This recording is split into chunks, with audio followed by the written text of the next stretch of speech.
अक्सर ऐसा होता है ना कि आप किसी कमरे में गए और भूल गए कि किस काम से आए थे, या फिर चश्मा पूरे टाइम सिर पर रखा है और आप उसे हर जगह ढूंढ रहे हैं। ये बातें हम सबके साथ होती हैं, है ना? हम इन छोटी मोटी चीजों पर हंस देते हैं और सोचते हैं कि यह थकावट, तनाव या बस दिमाग में और कुछ चल रहा है की वजह से हो रहा है। लेकिन क्या हो अगर मैं कहूं कि कुछ मामलों में यह केवल मजाकिया भुलक्कड़पन नहीं है?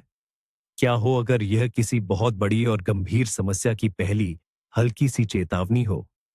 इस वीडियो में हम उन खास और चालाक निशानों पर बात करेंगे जो सामान्य भुलक्कड़पन को डिमेंशिया डिमेंशिया के शुरुआती लक्षणों से अलग करते हैं।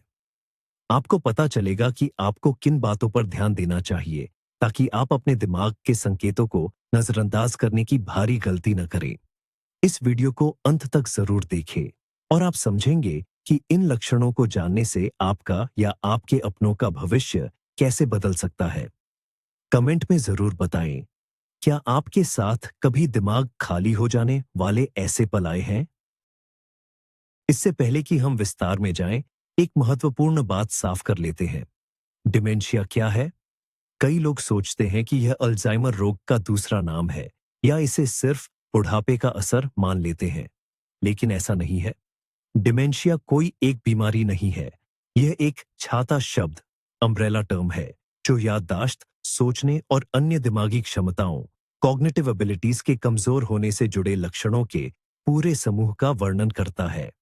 इसे ऐसे समझें कि यह एक छाता है जिसके नीचे कई अलग अलग बीमारियां मस आती हैं, जिनमें अल्जाइमर सबसे आम है, पर अकेली नहीं।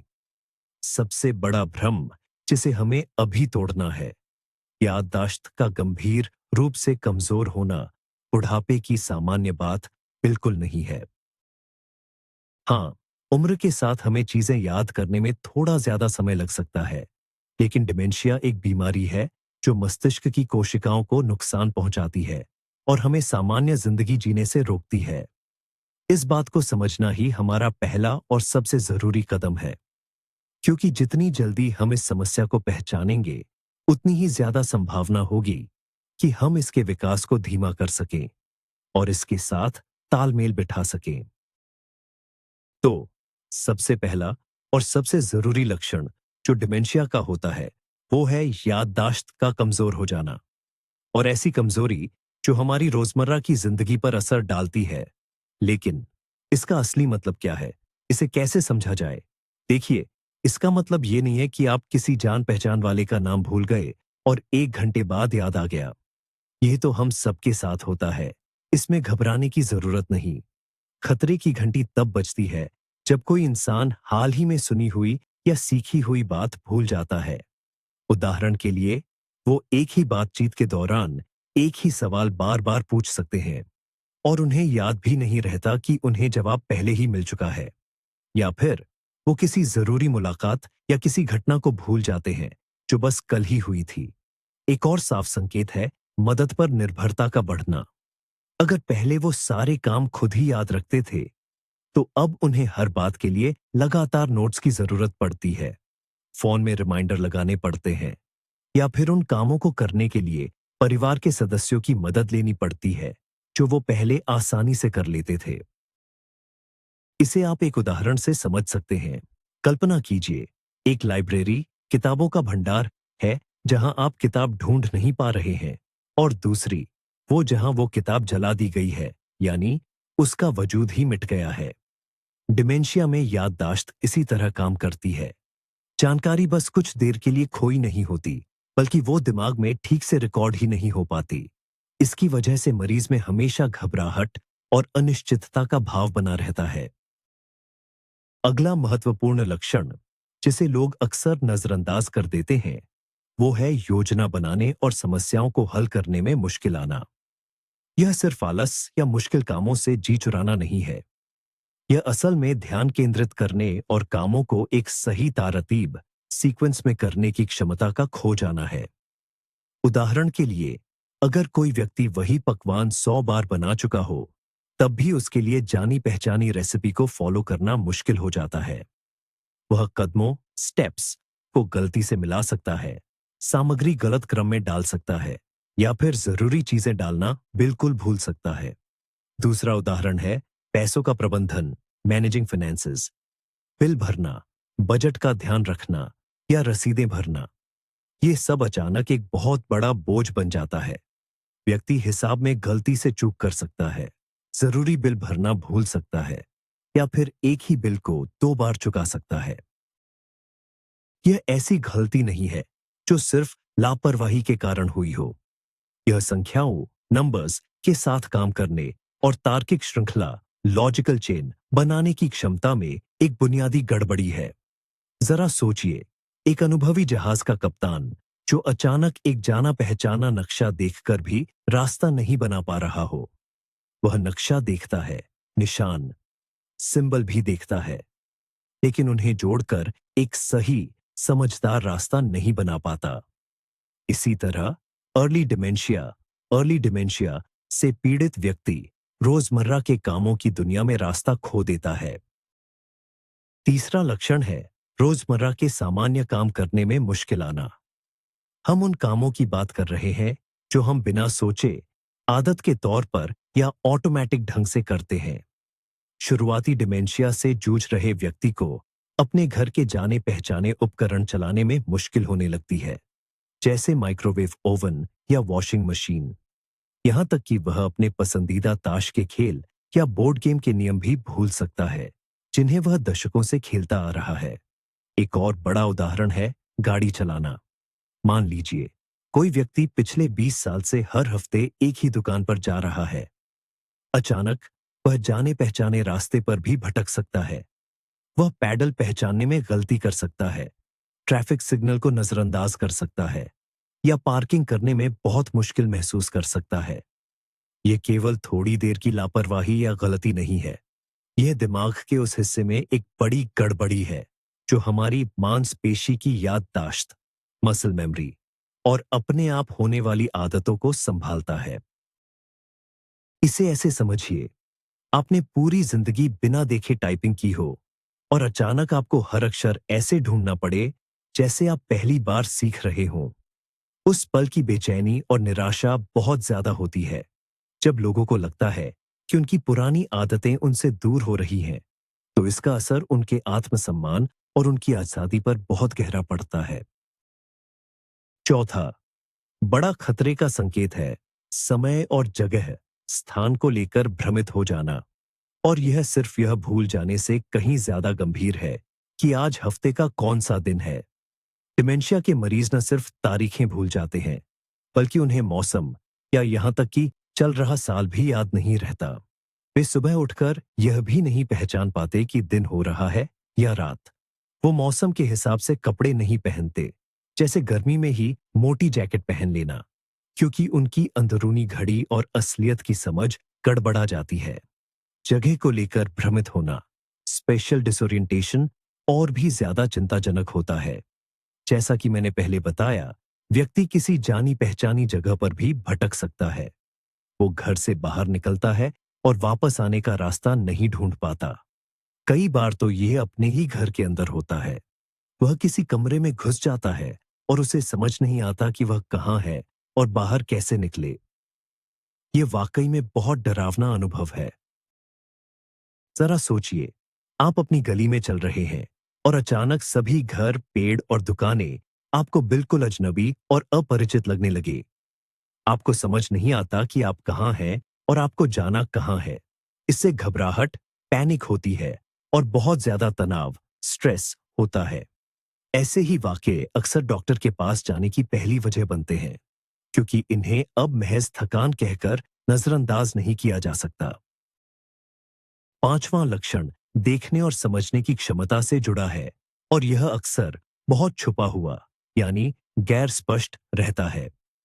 हम यहां सिर्फ आंखों की तकलीफों की बात नहीं कर रहे हैं, जैसे कि मोतियाबिंद या कम दिखना।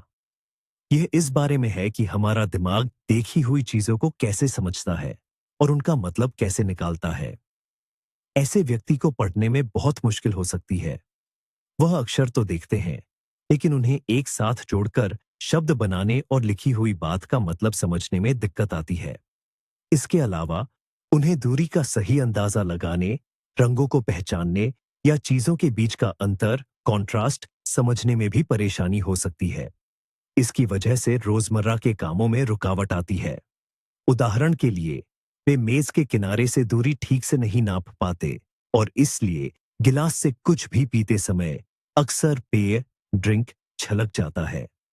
या फिर सीढ़ियों पर कदम रखने में लड़खड़ा जाते हैं, क्योंकि उन्हें सारी सीढ़ियां एक साथ मिली हुई एक ही सतह जैसी दिखती है।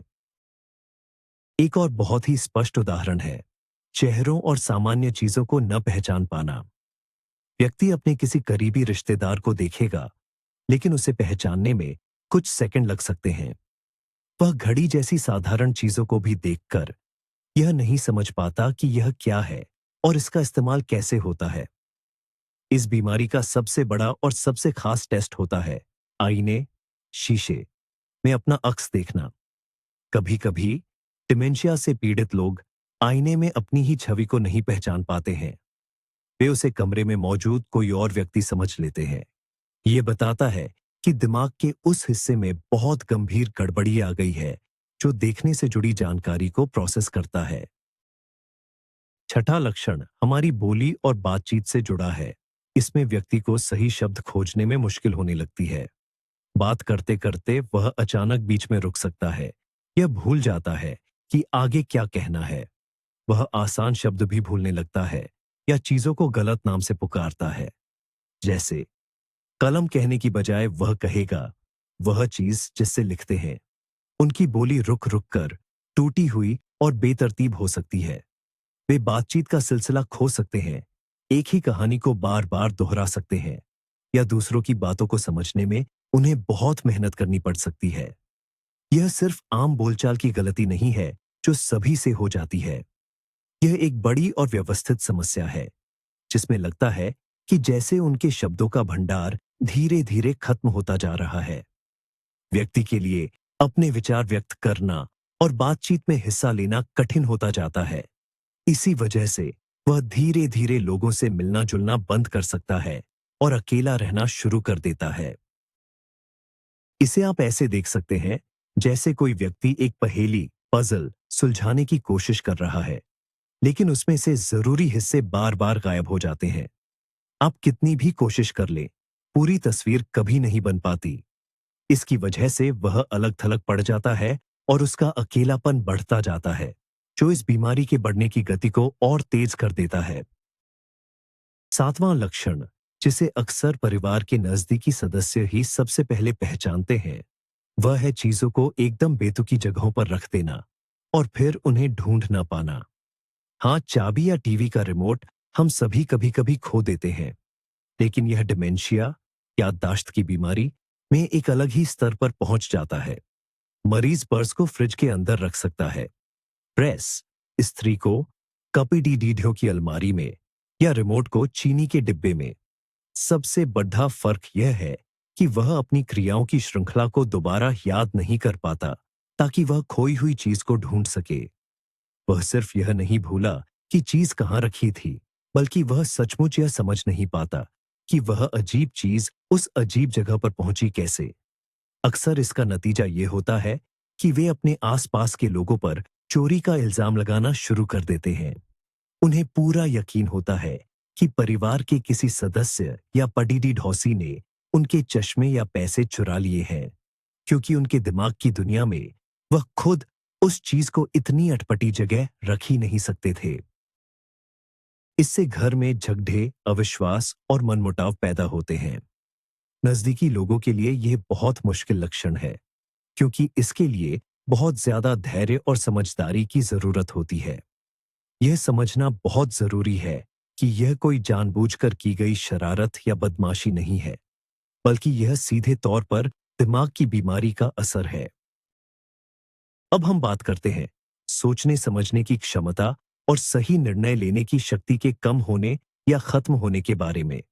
यही बहुत बारीक लेकिन जरूरी पहलू है। ऐसे में व्यक्ति की सही फैसले लेने की योग्यता बदल जाती है। पैसों से जुड़े मामलों में यह बदलाव सबसे ज्यादा दिखता है। वे अनाप शनाप चीजों पर बहुत सारा पैसा खर्च करना शुरू कर सकते हैं, जैसे कि जबरदस्ती सामान बेचने वाले सेल्समैन से चीजें खरीदना या फोन पर ठगी करने वालों के जाल में फंस जाना। उन्हें पैसे की कीमत और अपने खर्चों के नतीजों का अंदाजा ही नहीं रहता। दूसरा क्षेत्र जहां यह बदलाव साफ नजर आता है वो है व्यक्तिगत साफ सफाई।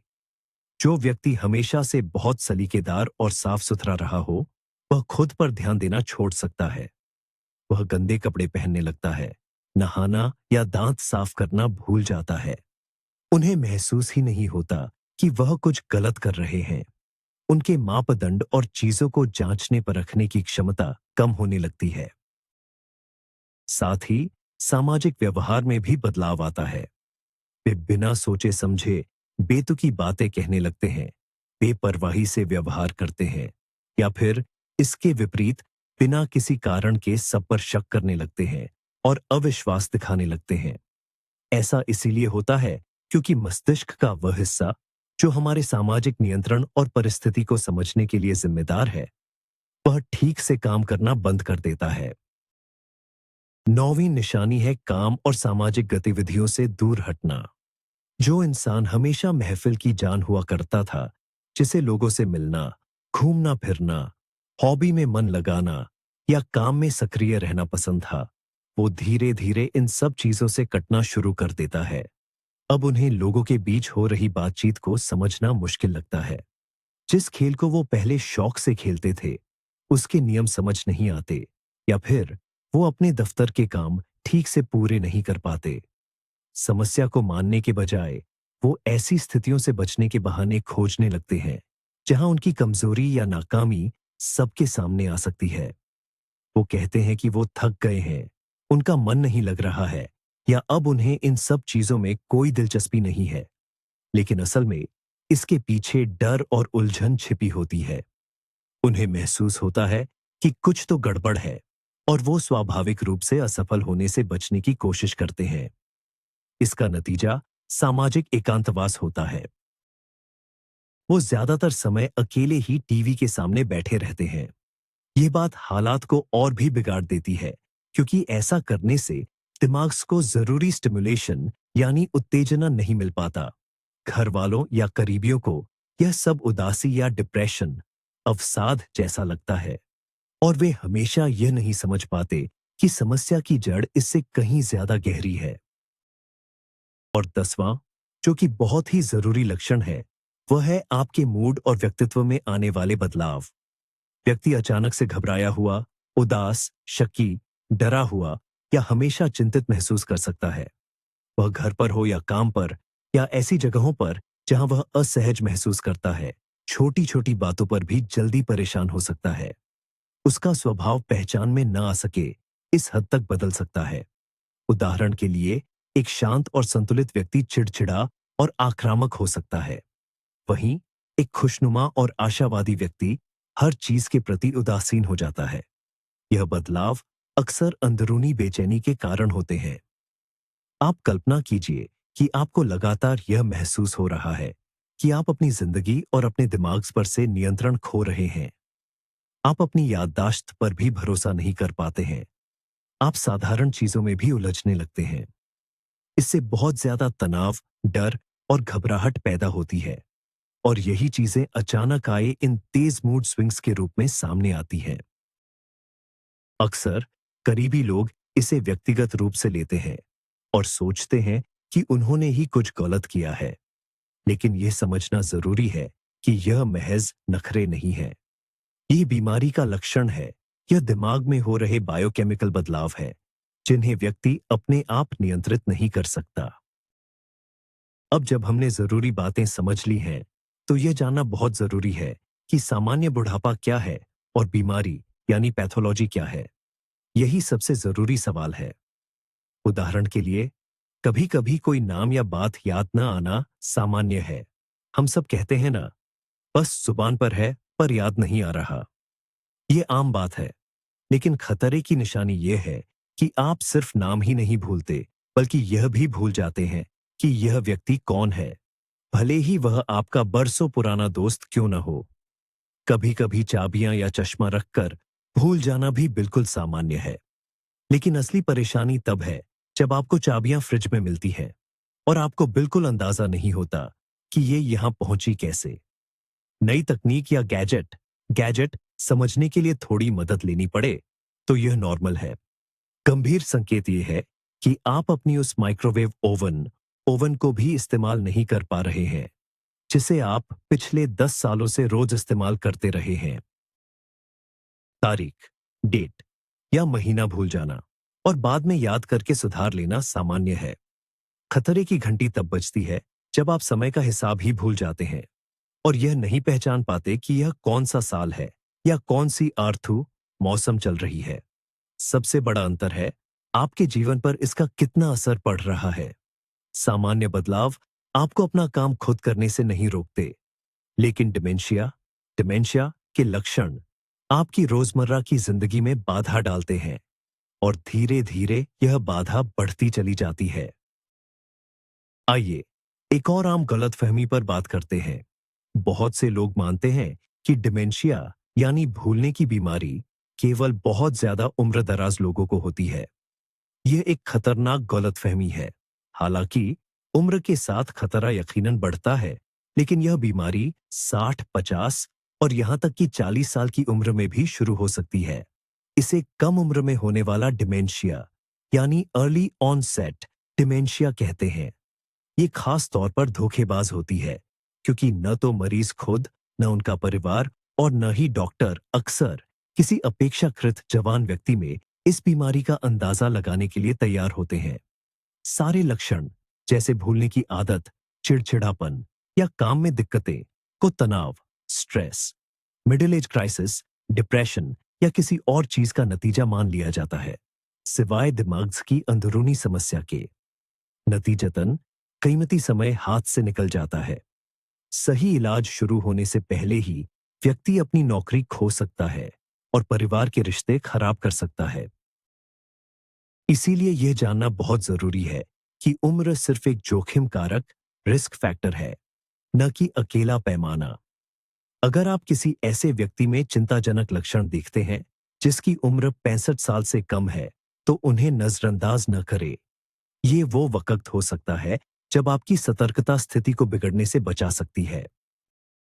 एक और आम गलतफहमी या धारणा यह है कि अगर हमारे माता पिता को डिमेंशिया हुआ था तो हमें भी यह बीमारी जरूर होगी। आनुवंशिकता, हेरेडिटी की भूमिका तो जरूर है, लेकिन उतनी निर्णायक या घातक नहीं जितना ज्यादातर लोग मान लेते हैं। अल्जाइमर रोग के कुछ दुर्लभ रेयर आनुवंशिक रूप होते हैं जो पीढ़ी दर पीढ़ी चलते हैं और कम उम्र में ही दिखाई देने लगते हैं, मगर ऐसे मामले कुल मामलों का बहुत छोटा हिस्सा होते हैं। अधिकतर ये तथाकथित छिटपुट स्पोरैडिक रूप होता है जहां आनुवंशिकता सिर्फ कई जोखिम कारकों में से एक है। इनके साथ साथ हमारी जीवन शैली, दिल और रक्त वाहिकाओं की सेहत, कार्डियोवैस्कुलर हेल्थ, शिक्षा का स्तर और अन्य चीजें भी मायने रखती हैं। किसी विशेष जीन जैसे एपीओ4 का होना केवल संभावना को बढ़ाता है, यह बीमारी होने की गारंटी नहीं देता। इसे ताश के खेल की तरह समझिए। हो सकता है कि आपको खराब पत्ते मिले, लेकिन आप उन पत्तों से कैसे खेलते हैं यह भी बहुत मायने रखता है। इसलिए यहां आनुवंशिक भाग्यवाद या निराशावादी सोच की कोई जगह नहीं है। इसके विपरीत, अगर आपको पता है कि आपके परिवार में डिमेंशिया के मामले रहे हैं, तो यह आपके लिए एक मजबूत प्रेरणा बननी चाहिए कि आप स्वस्थ जीवन शैली अपनाएं और रोकथाम पर विशेष ध्यान दें। अक्सर लोग सोचते हैं कि डिमेंशिया याददाश्त की बीमारी का कोई इलाज नहीं है, तो इसे जांचना, डायग्नोज का क्या फायदा। सच कहूं तो यह बात आधी सच और आधी झूठ है। यह सही है कि आज की तारीख में ऐसी कोई दवा नहीं है जो अल्जाइमर की बीमारी को पूरी तरह ठीक कर दे या न्यूरॉन्स के टूटने को रोक दे, लेकिन इसका मतलब यह हरगिज नहीं कि जांच करवाना बेकार है। पहली बात तो यह कि कुछ दवाइयां मौजूद हैं जो इसके लक्षणों को कुछ समय के लिए धीमा कर सकती हैं और जीवन की क्वालिटी सुधार सकती है, खासकर शुरुआती दौर में। इससे मरीज और उनके परिवार को कुछ अमूल्य साल मिल जाते हैं जिसमें वे सामान्य जीवन जी सकते हैं। दूसरी बात, हर तरह की दिमागी गड़बड़ी हमेशा के लिए न ठीक होने वाली डिमेंशिया नहीं होती। कभी कभी इसका कारण उदासी, डिप्रेशन, विटामिन B12 B12 जैसी जरूरी विटामिन की कमी, थायराइड की समस्या या फिर किसी और दवा का साइड इफेक्ट भी हो सकता है। यह सारी चीजें पूरी तरह ठीक हो सकती हैं अगर सही समय पर सही जांच हो जाए तो दिमागी कार्यों को पूरी तरह बहाल किया जा सकता है। इसलिए यह बहुत जरूरी है कि हम खुद अपना इलाज न करें बल्कि तुरंत डॉक्टर से मिलें। डॉक्टर पूरी तरह से चेकअप करेंगे और डिमेंशिया की बात करने से पहले वह दूसरी सभी संभावित बीमारियों और कारणों को दूर करेंगे। आइए इस बारे में बात करते हैं कि हम अपने खतरों को कम करने के लिए क्या कर सकते हैं। डिमेंशिया को रोकने का मतलब कोई जादुई गोली, मैजिक पिल नहीं है, बल्कि ये अपनी सेहत के लिए एक होलिस्टिक अप्रोच, संपूर्ण दृष्टिकोण है। और शुरुआत जितनी जल्दी हो उतना अच्छा। वैज्ञानिक साइंटिस्ट्स कहते हैं जो दिल हार्ट के लिए अच्छा है वही दिमाग ब्रेन के लिए भी अच्छा है। इसलिए पहला पॉइंट है अपनी कार्डियोवैस्कुलर सिस्टम, दिल और खून की नालियों को ठीक रखना। अपने ब्लड प्रेशर, बीपी, कोलेस्ट्रॉल और शुगर के लेवल पर नजर रखिए। हाई बीपी, डायबिटीज और नासों में रुकावट, ये सब खून की नालियों को नुकसान पहुंचाते हैं, खासकर उन्हें जो दिमाग को पोषण देती है। इससे वैस्कुलर डिमेंशिया और अल्जाइमर्स का खतरा बढ़ जाता है। नियमित शारीरिक श्रम, रेगुलर फिजिकल एक्टिविटी दूसरा सबसे जरूरी हिस्सा है। एरोबिक एक्सरसाइजेस जैसे कि पैदल चलना, वॉकिंग, तैरना, स्विमिंग या डांस करना, यह दिमाग में खून का संचालन, सर्कुलेशन बेहतर करते हैं।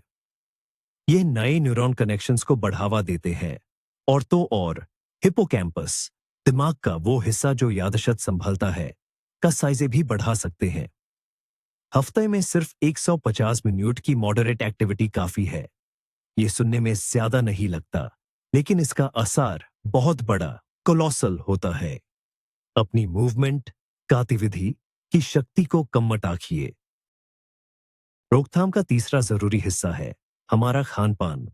भूमध्य सागरीय मेडिटेरेनियन आहार यानी डाइट ने बार बार दिमाग को सेहतमंद रखने में अपनी असरकारिता साबित की है। इसका मतलब क्या है? इसका मतलब है खूब सब्जियां, फल, बेरीज, साबुत अनाज, मेवे, नट्स, दालें और वो मछली जिसमें ओमेगा 3 फैटी एसिड्स भरपूर मात्रा में हो। और कम खाना है लाल मांस, मीठी चीजें, बेकरी के सामान जैसे बिस्किट और जो पैकेट बंद खाने की चीजें होती हैं। रंग बिरंगी सब्जियों और बेरीज में जो एंटीऑक्सीडेंट्स होते हैं वो हमारे दिमाग की कोशिकाओं को फ्री रेडिकल्स से होने वाले नुकसान से बचाते हैं। ओमेगा 3 फैटी एसिड्स तो न्यूरॉन्स की झिल्लियों, मेम्ब्रेन्स के लिए एक तरह से निर्माण सामग्री का काम करते हैं। इसका मतलब यह बिल्कुल नहीं है कि आप अपनी मनपसंद चीजें खाना पूरी तरह से छोड़ दें। बस अगर आप स्वस्थ खाने की तरफ थोड़ा झुकाव रखेंगे तो इसका बहुत बड़ा फायदा होगा। साथ ही विटामिन बी समूह, विटामिन बी ग्रुप के सेवन पर भी ध्यान देना जरूरी है, खासकर विटामिन B12, B12 और फोलिक एसिड पर। इनकी कमी से याददाश्त और दिमागी कामकाज में दिक्कत आ सकती है। अपने खाने को महज एक ईंधन, फ्यूल मत समझिए, बल्कि उसे अपने दिमाग के लिए एक दवा, मेडिसिन की तरह देखिए।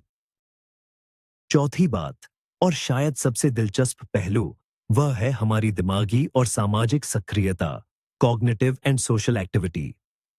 हमारा दिमाग भी हमारी मांसपेशियों की तरह ही है, इसको लगातार कसरत की जरूरत होती है। यह कहावत बिल्कुल सही बैठती है। अगर आप इसे इस्तेमाल नहीं करेंगे तो यह कमजोर पड़ जाएगा। तो असल जिंदगी में इसका क्या मतलब है? कुछ नया सीखिए, जैसे कोई नई भाषा या कोई म्यूजिकल इंस्ट्रूमेंट बजाना, या फिर आप चाहें तो कोडिंग, प्रोग्रामिंग भी सीख सकते हैं। मुश्किल पहेलियां सुलझाइए, क्रॉसवर्ड्स, सुडोकू या शतरंज, चेस। ऐसी किताबें पढ़िए जो आपको सोचने पर मजबूर करे। आप जितना अपने दिमाग को नई राहें, न्यू न्यूरल पाथ्स बनाने पर जोर देते हैं, उतना ही उसका कॉग्निटिव रिजर्व यानी दिमागी ताकत का भंडार बढ़ता है। यह एक तरह की बैकअप शक्ति है। यह शक्ति आपके दिमाग को ज्यादा देर तक बीमारी से लड़ने की ताकत देती है। भले ही बीमारी की प्रक्रिया शुरू हो चुकी हो। इतना ही नहीं, सामाजिक रूप से सक्रिय रहना भी उतना ही जरूरी है। दूसरों से बातचीत करना, चर्चाओं, डिस्कशंस में हिस्सा लेना या सबके साथ मिलकर कोई काम करना, यह सब दिमाग के लिए सबसे मजबूत प्रेरणा है। इसके उलट अकेलापन और सामाजिक दूरी गंभीर खतरे का कारण बन सकती है। इसलिए खुद को अकेला मत रखिए। दुनिया और लोगों के लिए हमेशा खुले रहिए। अब सबसे जरूरी और पेचीदा सवाल यह है, अगर आपको अपने अंदर या अपने किसी करीबी में ये लक्षण दिखे तो क्या करें? पहली और सबसे जरूरी बात, घबराइए मत और इंटरनेट पर वीडियो देखकर खुद ही बीमारी का नाम तय मत कीजिए। आपका काम है उस व्यक्ति को बड़े प्यार और इज्जत से डॉक्टर के पास जाने के लिए तैयार करना। शुरुआत के लिए सबसे अच्छा है किसी जनरल फिजिशियन यानी आपके परिवार के डॉक्टर से मिले। वह शुरुआती जांच करेंगे, आपकी पुरानी सेहत का लेखा जोखा लेंगे और अगर जरूरत पड़ी तो किसी विशेषज्ञ, स्पेशलिस्ट जैसे न्यूरोलॉजिस्ट, दिमाग के डॉक्टर या साइकेट्रिस्ट, मनोचिकित्सक के पास भेजेंगे। आपको यह कहने की जरूरत नहीं है कि उस लगता है तुम्हें डिमेंशिया है, चलो डॉक्टर के पास। इस तरह की बात से वे नाराज हो सकते हैं या बात को मानने से साफ मना कर सकते हैं। इसकी जगह आप दूसरे तरीके से बात शुरू करें। मैंने देखा है कि आजकल तुम्हें चीजें याद रखने में या मूड में परेशानी हो रही है। चलो डॉक्टर से मिलकर जांच करा लेते हैं। हो सकता है यह ब्लड प्रेशर के कारण हो या शायद शरीर में विटामिन की कमी हो गई हो। जरूरी है कि आप उन्हें अपना सहयोग दिखाएं, न कि उन पर कोई इल्जाम लगाएं। इस बात के लिए तैयार रहे कि वे अपनी बीमारी को पूरी तरह से नकार सकते हैं। इसे अनुसोग्नोसिया कहते हैं, यानी अपनी हालत को सही तरीके से न समझ पाना, और यह भी बीमारी का एक लक्षण होता है। इसलिए धीरज रखें और लगातार कोशिश करते रहें। जब आप डॉक्टर के पास जाएंगे तो जांच में क्या क्या होगा? डॉक्टर साहब सबसे पहले आपसे विस्तार से बात करेंगे। वह आपके लक्षण, उनकी अवधि, आपको पहले कौन सी बीमारियां थीं और आप अभी कौन सी दवाइयां लेते हैं, इन सब की जानकारी लेंगे। ये बहुत जरूरी है कि आपके साथ कोई नजदीकी व्यक्ति हो, क्योंकि हो सकता है कि मरीज कुछ बातें भूल जाए या अपनी परेशानी को हल्के में बताए। आपका साथी डॉक्टर को पूरी स्थिति समझाने में मदद कर सकता है। इसके बाद आपकी याददाश्त की जांच होगी, जिसे न्यूरोसाइकोलॉजिकल टेस्टिंग कहते हैं। घबराइए नहीं, ये कोई इम्तिहान नहीं है। ये तो कुछ खास तरह के छोटे छोटे टेस्ट होते हैं जो ये देखते हैं कि आपकी याददाश्त, ध्यान लगाने की क्षमता, बोली और सोचने का तरीका कैसा है। ये टेस्ट बताते हैं कि दिमागी कमजोरी किस हद तक है। डॉक्टर खून के कुछ लेबोरेटरी टेस्ट भी लिख सकते हैं ताकि यह पक्का हो जाए कि बीमारी की कोई और वजह तो नहीं है। साथ ही वे कुछ मशीन वाली जांचें भी करवा सकते हैं, जैसे कि दिमाग का एमआरआई या सीटी स्कैन। ये जांचें दिमाग के अंदरूनी बदलावों को देखने में मदद करती है, जैसे कि दिमाग के कुछ हिस्सों का सिकुड़ जाना। यह सिकुड़न अक्सर अल्जाइमर की बीमारी में देखने को मिलती है। यह सारी जांच पड़ताल, यानी यह समग्र और व्यवस्थित तरीका डॉक्टर को एकदम सटीक निदान, डायग्नोसिस देने में मदद करता है। इसके आधार पर एक आगे की योजना बनाई जाती है, जिसमें दवाइयों के साथ साथ बिना दवाइयों वाले उपचार और मदद के तरीके भी शामिल होते हैं। अपनी बात को खत्म करने से पहले एक जरूरी विषय पर बात करते हैं, सत्य को मानना। अगर डिमेंशिया का निदान पक्का हो जाता है तो यह केवल उस व्यक्ति के लिए ही नहीं, बल्कि पूरे परिवार के लिए एक बहुत बड़ा सदमा होता है। ये एक लंबी और मुश्किल यात्रा की शुरुआत है, पर यह याद रखना जरूरी है कि जिंदगी यहीं खत्म नहीं हो जाती, बस ये थोड़ी बदल जाती है। डिमेंशिया के इलाज के लिए आज का आधुनिक तरीका सिर्फ बीमारी को धीमा करने पर केंद्रित नहीं है, बल्कि यह भी सुनिश्चित करता है कि व्यक्ति अपने जीवन की गुणवत्ता को ज्यादा से ज्यादा बनाए रखे। रोजमर्रा के जीवन को ज्यादा सुरक्षित और व्यवस्थित बनाने के लिए कई तरह की रणनीतियां उपलब्ध हैं। रिश्तेदारों के लिए सहायता समूह, सपोर्ट ग्रुप्स भी हैं, जहां उन्हें सही जानकारी और मानसिक सहारा मिलता है। जल्दी निदान मिलने से हमें समय मिलता है। यह समय मिलता है भविष्य पर चर्चा करने का, कानूनी और आर्थिक मामलों को निपटाने का, जब तक व्यक्ति खुद फैसले लेने की स्थिति में है। यह समय मिलता है बातचीत का एक नया तरीका सीखने का। यह समय मिलता है जरूरी बातें कहने का और उनके साथ का यह वक्त प्यार से और सार्थक ढंग से बिताने का। यह अंत नहीं है, बल्कि एक नया पड़ाव है जिसके लिए हिम्मत, सही जानकारी और सबसे जरूरी, इस स्थिति में शामिल सभी लोगों से इंसानियत की जरूरत है। तो चलिए, इस पूरी चर्चा से सबसे बड़ी सीख क्या मिलती है?